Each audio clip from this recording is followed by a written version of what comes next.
अस्सलाम वालेकुम। Unit number 1 का 4 numerical express the following in terms of power of 10। इस क्वेश्चन के अंदर जो भी आपके पास वैल्यूज़ होंगी उन्हें हमने 10 की पावर में डिनोट करना है। जैसे 7 नैनोमीटर है, इस 7 नैनोमीटर को हमने 10 की पावर में लिखना है।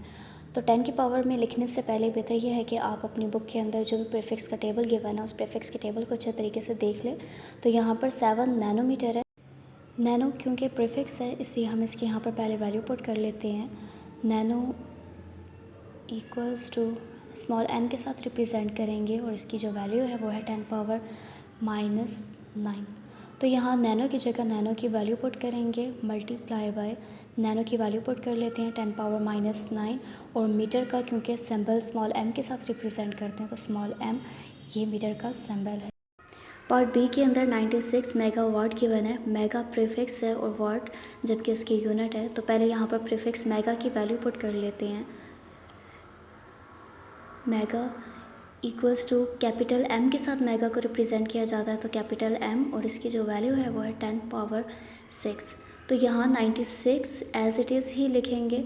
मेगा की जगह मेगा की वैल्यू पुट कर देंगे जो कि है मल्टीप्लाई का साइन डालकर 10 पावर 6 और वाट एज इट इज़ ही लिखेंगे।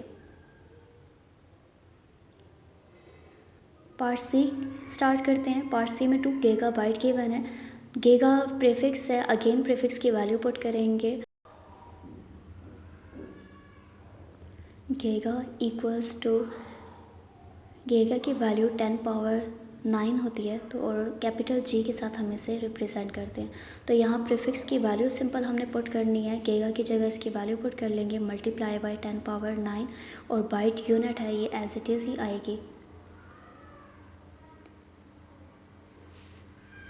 पार्ट डी के अंदर 2 मिलीमीटर गिवन है। मिली प्रीफिक्स है, मीटर जबकि उसकी यूनिट है तो यहाँ मिली की वैल्यू हमने पुट करनी है। मिली इज़ इक्वल्स टू 10 पावर -3 ये मिली की वैल्यू है। तो यहाँ पर मिली की वैल्यू पुट कर लेंगे। 2 मिली की जगह 10 पावर -3 लिख देंगे जो कि मिली की वैल्यू है 10 पावर -3 और मीटर यूनिट है, मीटर का सिंबल लगा देंगे m। न्यूमेरिकल नंबर 5 के अंदर right the following numbers in standard form. जो नंबर्स गिवन है उन्हें हमने स्टैंडर्ड फॉर्म में कन्वर्ट करके लिखना है। जैसे आप देख रहे हैं कि काफ़ी बड़ा नंबर है।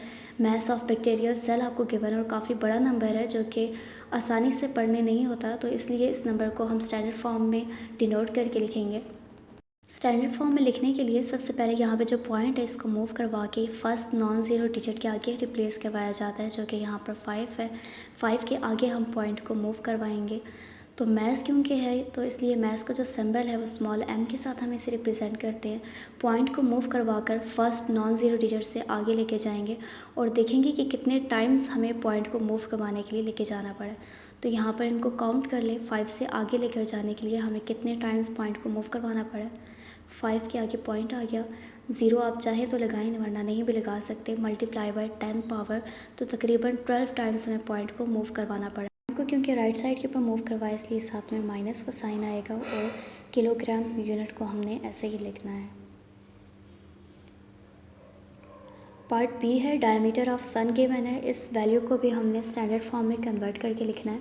तो पॉइंट को मूव करवाना है फर्स्ट नॉन ज़ीरो डिजिट से आगे जो कि 1 है। 1 से आगे पॉइंट को लिखेंगे। डी इक्वल्स टू क्योंकि इस नंबर के अंदर कहीं पॉइंट गिवन नहीं है तो ऐसे नंबर्स के एंड के ऊपर पॉइंट होता है। इस पॉइंट को मूव करवा के 1 से आगे लेकर आना है क्योंकि 1 फर्स्ट नॉन ज़ीरो डिजिट है।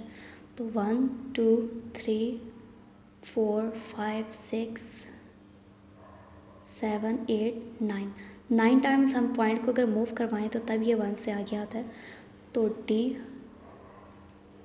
Equals to 1.39। बाकी जितनी भी वैल्यूज़ हैं उन्हें हम इग्नोर कर सकते हैं। मल्टीप्लाई बाय 10 की पावर 9 टाइम्स मूव करवाया तो 9 और साथ में क्योंकि हम लेफ़्ट साइड के ऊपर लेकर आए इसलिए प्लस का साइन लगाए